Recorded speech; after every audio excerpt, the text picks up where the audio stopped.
Hello everyone and welcome to Mrs. Cog Hill Farm. Today is going to be a little bit different because we're going grocery shopping. Well, who in the world wants to go grocery shopping, much less go with me to go grocery shopping? But this is a little bit different. Marycarl and I are going grocery shopping for her birds. And what we're going to do is buy produce. Are we going to buy fruits too, Marycarl? No. We're just going to buy vegetables for the birds so that we can preserve this food for long term. So come on and go with us and see what we get. Oh my gracious. I walk in the front door of the grocery store and they've got a naked neck chicken sitting on a table. How about that? Is our first stop cucumbers? Yeah. I can't wait until we grow our own. Can you? You getting bell peppers too?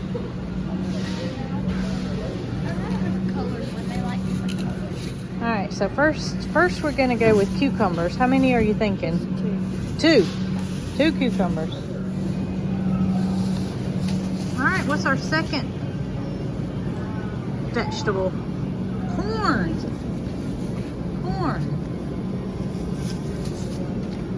How many corn? I'll get two. 2 corn. All right, here's those colored bell peppers we were referring to earlier. 2 bell peppers? Yeah. There we go. Some green beans. Green beans. But you said I have to cook them. Yeah.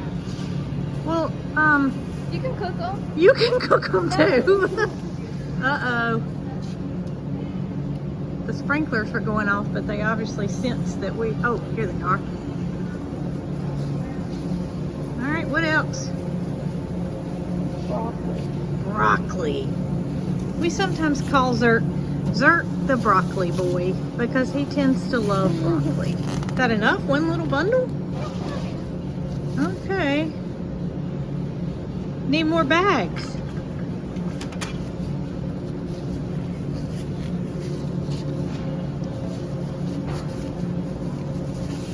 What's next on your list? Some beets. Marycarl, you know what's going to happen. Gonna get on the counter. Well, I'm thinking more like your hands are going to turn red and stay red for the rest of your life. What else? Carrots? Eggplant? Eggplant what?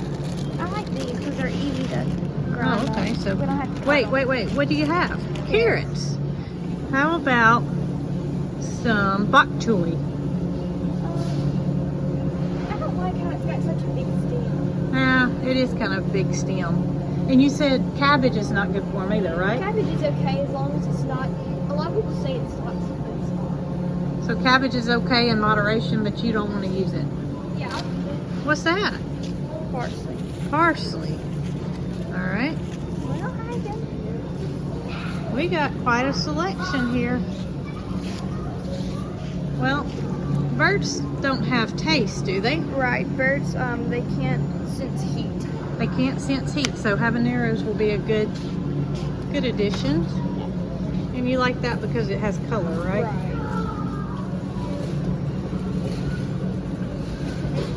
What's that? Acorn squash. Acorn squash. Last time you did butternut squash, didn't you? Yeah, it's so big. It's a lot of food. Want to try that one? Yeah. Want to get a smaller one, maybe? This one is Oh yeah, that's a little tiny one. That'll be perfect. Looking for lentils. Okay, let's see. I mean, Carl gets tickled at me because I call that quinoa. And it's quinoa. quinoa. Say it with me. Quinoa. Quinoa. Lentils. Do they have any of the colors? Colored what? Quinoa. I only see white. Here they are, Marycarl. Lentils. You want this little bag right there? All right, so a lot of people use this in chop, and it's okay if we cook it and then freeze dry it. Right. Because it's going to stay hydrated when we rehydrate. Okay, gotcha. Into the buggy it goes. Are we about done with our ingredients? I want to get some spices. Okay, so Marycarl got real tickled, but we have everything in our buggy that we intend to take home because we have some spices and some other stuff we're going to add to it that we've already got at home, so there's no sense in buying multiples. But this concludes our shopping part. On to the next step. All right, so you're adding the lentils that we purchased to, is that wild rice? This is rice, millet, quinoa, safflower seeds, and a few other seeds. Okay, so you're just gonna mix that up. So when we do cook it, it will all be cooked at one time. Right. Let's do that separately. Okay, because this is pasta and this is grain. Yeah, let's do that separately. So first thing we're gonna do is cook the grains and also steam or blanch the green beans, correct? Yes. All right, you ready to get started? Yes. Grab your pan. We've decided to do 1 cup of the grains. We're gonna cook those in 3 cups of water until they're soft, which should take about, what, 15 minutes? Yeah, 15 minutes, I'd say. All right, let's get those going.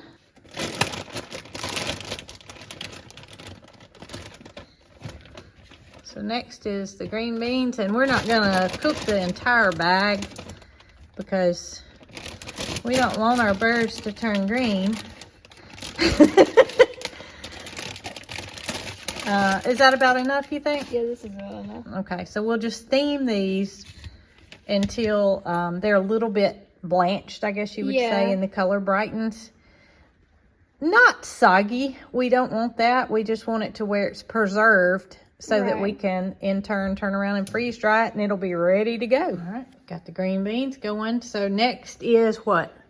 I think we'll do the pearl couscous. The couscous, which is a form of pasta, is that right? Right. Okay.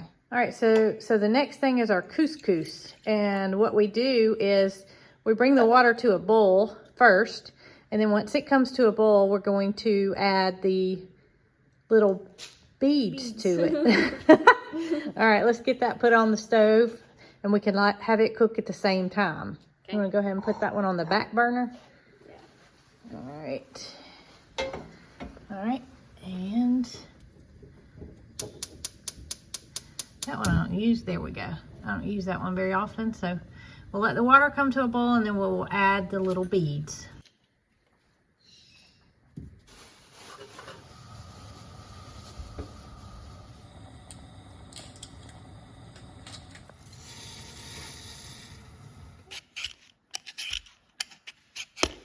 So you chop it up with a knife before you run it through the food chopper to make it really, really small. Right. All right, so it's a multiple step process. Wash, chop, wash, cut, chop in a chopper, and then freeze dry. Right. And then deliciousness. All right, now to the electronic part, which is chopping with a little mini chopper. Marycarl, we need to get something to put it in once the... Yeah, we do. Ooh, it's beautiful. Look at it. Oh, it's beautiful. What made it that color? The beet. The beet. All right, so we got our vegetables chopped. Now you're adding the grains, lentils and some rice, right? Yes. Some different grains. You know what? We got to put the green beans in too. Oh, yeah. Or do you just want to set them on top once we put it on the tray? I'm gonna put I'm gonna cut those up, chop them. What about the couscous? Would you like it? Yep.